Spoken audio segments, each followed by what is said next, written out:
नर्मदे हर चला जाए, चला जाए भैया, चला जाए। चलिए चलिए नर्मदे।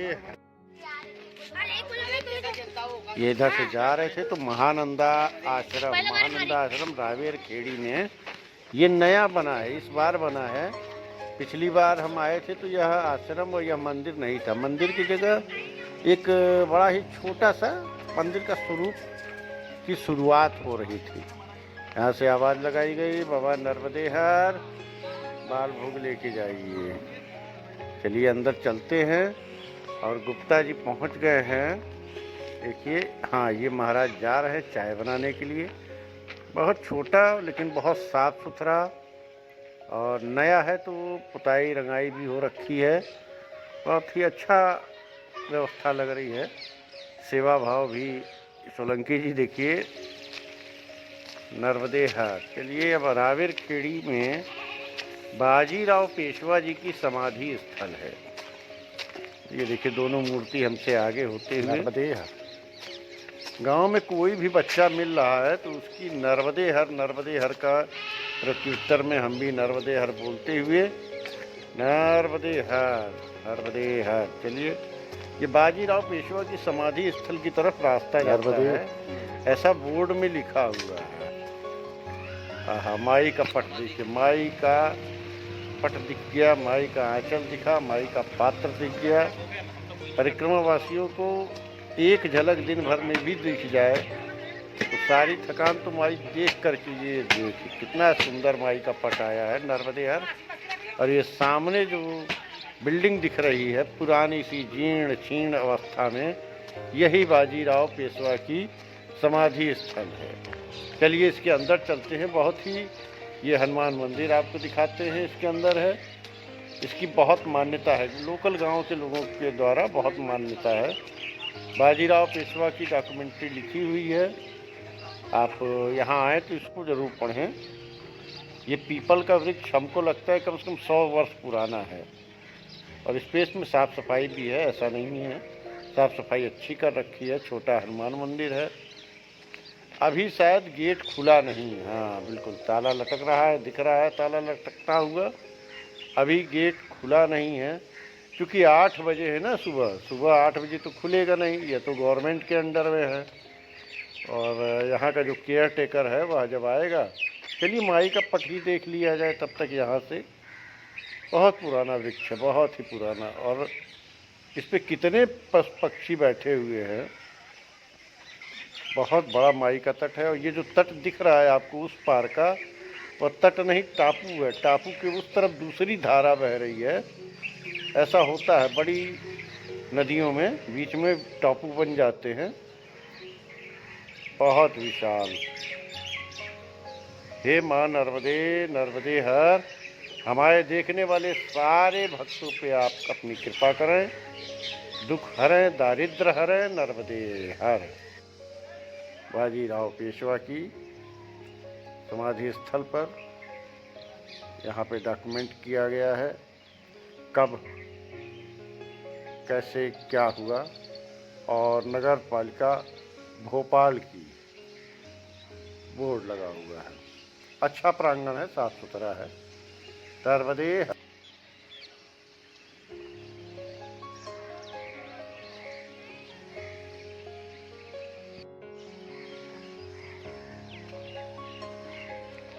चलिए अब ताला खुल गया है 8:30 बजे। हालांकि पूछा गया तो उन्होंने कहा कि 9 से 9:30 के बीच में टाइमिंग है खुलने की।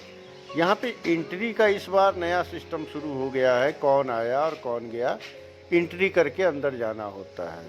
ये बनावट देखिए। चलिए हम भी एंट्री करके आगे बढ़ते हैं। नर्मदे हर। देखिए बाजीराव पेशवा की समाधि स्थल सामने बनी हुई है। बहुत प्रेम से आप भी दर्शन करिए।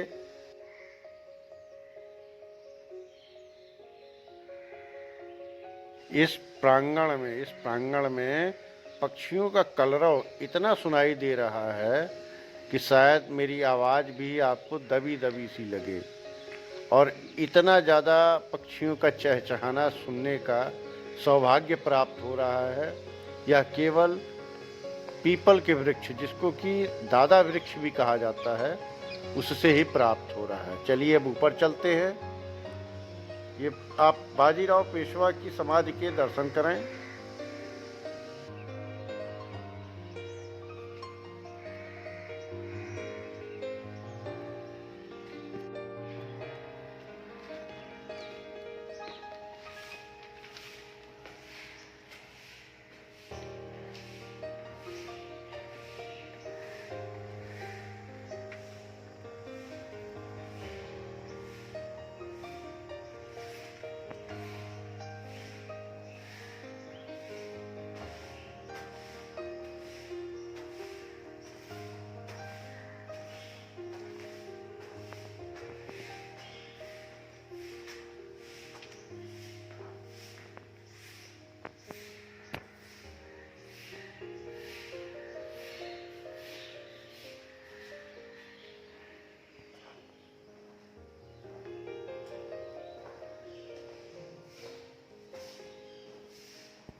चलिए अब आपको इसके छत पे ले चलते हैं। एकदम संकीर्ण मार्ग है, बहुत ही पतला, एक बार में एक व्यक्ति ही जा सकता है।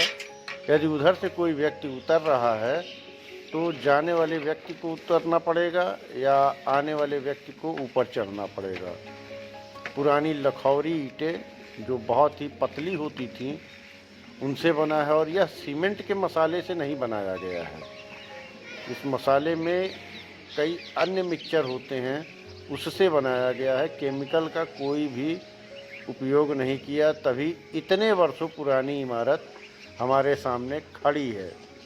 भले थोड़ी देख रेख का अभाव है, इसलिए जीर्ण क्षीण अवस्था में लग रही है, परंतु है यह उसी समय की।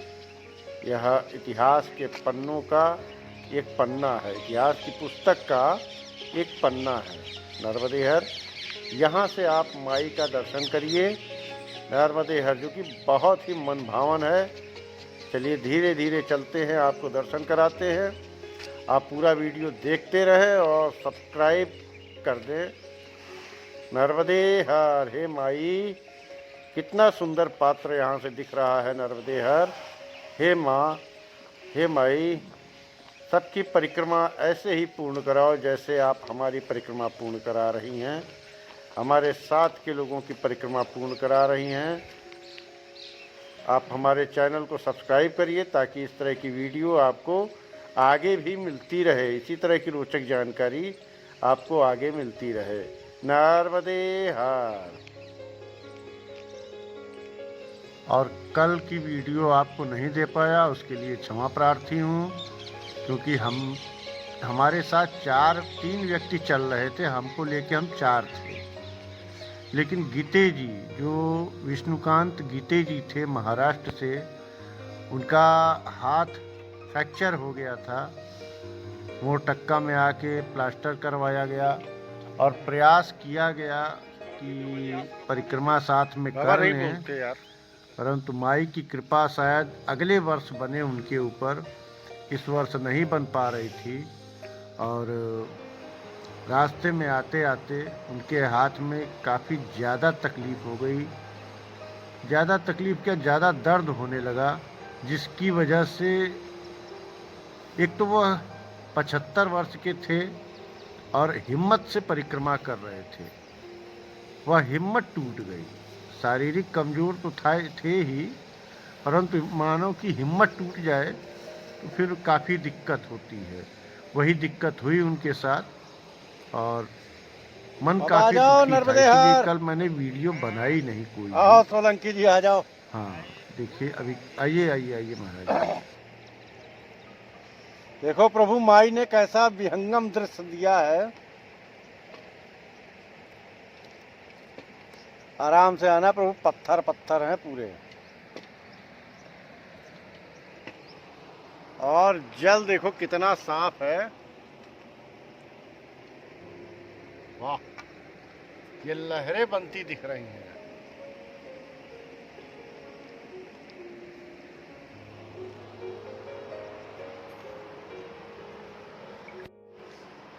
नर्मदे हर सोलंकी जी। नर्मदे हर। आनंद आ रहा है? आनंद ही आनंद है जी, माही की कृपा है। कृपा है। और देखो कैसा दृश्य दिखा रही है माँ, देख रहे? हाँ जी। वाह, नर्मदे हर, नर्मदे हर। बैठ जाओ सोलंकी जी आप। भारी बैग है सोलंकी जी का, तो थोड़ा सा समय लगता है। वाह, बहुत सुंदर लग रहा है, बहुत सुंदर। तुलना तो नहीं है इस चीज की। ताई बाबा क्या करने लगे?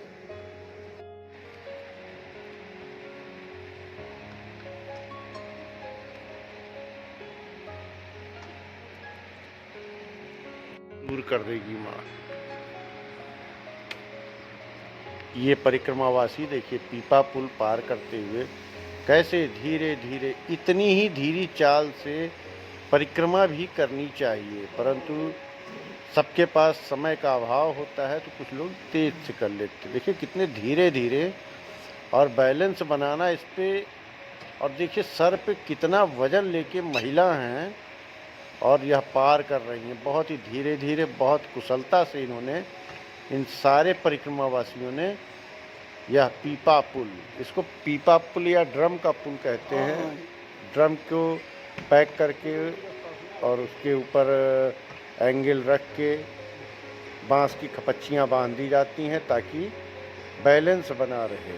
बहुत मुश्किल से ये महिलाएं पार कर रही हैं। इन महिलाओं की उम्र किसी की भी 50 साल से कम नहीं है। वजन आप देखिए, वजन सोच के और यह रूप देख करके बड़ा आश्चर्य लगता है। केवल माई की कृपा ही है कि इस पुल पे कभी भी कोई हादसा नहीं हुआ अभी तक, या हो सकता है मेरी जानकारी में ना आया हो, अभी तक तो नहीं सुनने को मिला। माई इतनी हिम्मत भर देती है कि आदमी कितने भी बड़े पर्वत को, पहाड़ को पार कर जाता है। नर्मदे हर।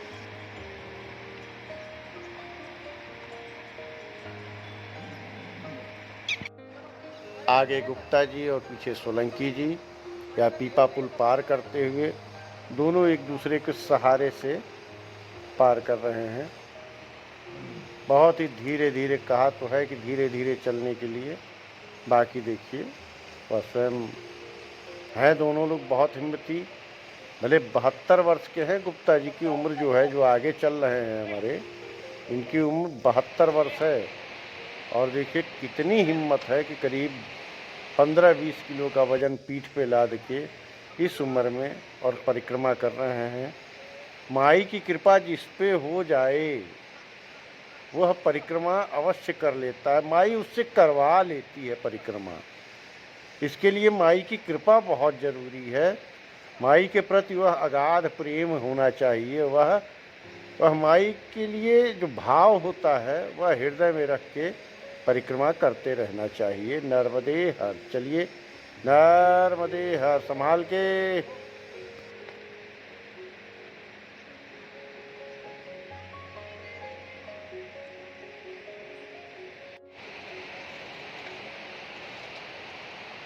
अब सोलंकी जी चल रहे हैं। इनके भी पीठ पे कम वजन नहीं है और रात में इनके पैरों में काफ़ी दर्द होने लगा, जिसकी वजह से आज काफ़ी धीरे धीरे चले हैं, लेकिन चले हैं बराबर। यह नहीं लगा कि इनको ये शरीर में कोई तकलीफ़ है, और धीरे चले। चाल भले धीरी रही हो लेकिन दूरी जो है वह बराबर हम के तय किए हैं। तकलीफ़ में थे, दवा भी खाए बेचारे, माई से अपना दुख भी कहे। शायद माई ने कुछ और एक्स्ट्रा हिम्मत दी इनको, और देखिए कैसे बढ़िया से यह पीपा पुल पार कर रहे हैं। पार कर लिया है इन्होंने। नर्मदे हर। माई ऐसे ही हिम्मत देती है अपने बच्चों को, और तकलीफ़ होने पे जिस बच्चे को ज़्यादा तकलीफ़ होती है उसको अपने आंचल में छिपा लेती है, माई की ऐसी ही प्रकृति है। नर्मदे हर।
नर्मदे हर। नर्मदे हर।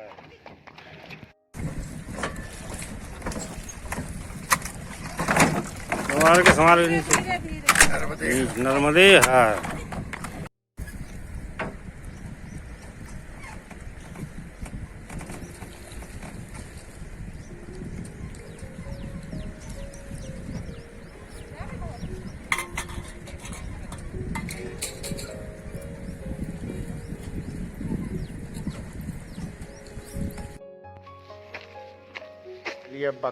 चलिए अब बकावा की तरफ चलते हैं। यह रास्ता बकावा की तरफ निकलता है। गुप्ता जी हमारे परिक्रमा के वीर हैं, हमसे आगे चलते हुए, और सोलंकी जी पीछे धीरे धीरे आ रहे हैं। और सोलंकी जी जो हैं वो दिख रहे हैं, अब दिखना शुरू हुए और बकावा पहुंच गए। देखिए बकावा में शिवलिंग की भरमार है। शिवलिंग बनाए जाते हैं, शिवलिंग को आकार दिया जाता है। और पूरे भारतवर्ष में यदि नर्मदेश्वर शिवलिंग कहीं मिलते हैं तो वह बकावा ही है। नर्मदेश्वर शिवलिंग का मुख्य स्थल जो है वह बकावा ही है, नर्मदे है।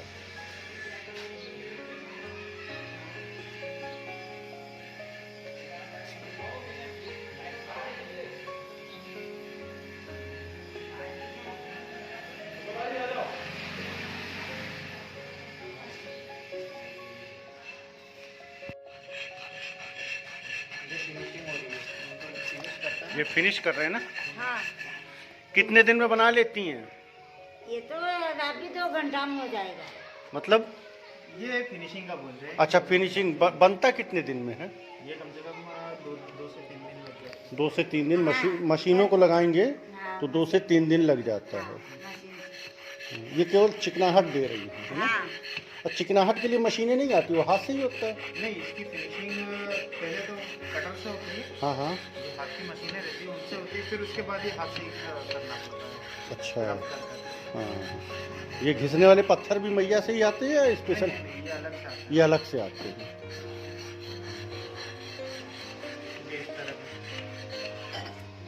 तो ये पत्थर किसी मशीन से निकले लग रहे हैं, ये कुछ पहले से कहीं यूज किया हुआ है जी। है ना?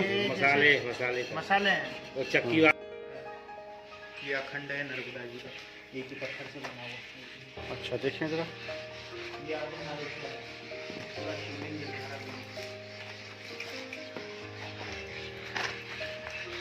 ये पूरा अखंड है? अखंड है अर्धनारीश्वर। अर्धनारीश्वर। अरे वाह, ये देखिए इसमें डबल कलर दिख रहा है ना?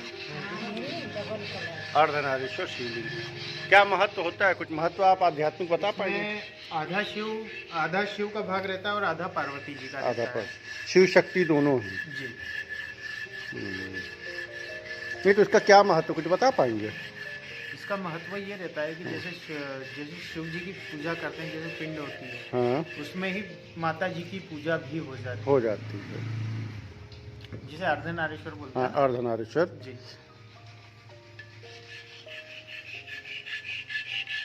ये मान लीजिए कोई भगत मंगाना चाहे तो कितने का पड़ जाता है? ये अगर वो मंगवाएंगे तो ये 51,000 का आएगा। 51,000 का। जी। अच्छा, इसको हम घर में तो लगा नहीं सकते इतना बड़ा? ये मंदिर के लिए घर में रख सकते हैं, क्योंकि ये मुश्किल से 5 इंच का है। अच्छा, शिवलिंग की जो वो है जी। 5 इंच, ये घर में रख सकते हैं। जी। आ जाइए, कोई दिक्कत नहीं।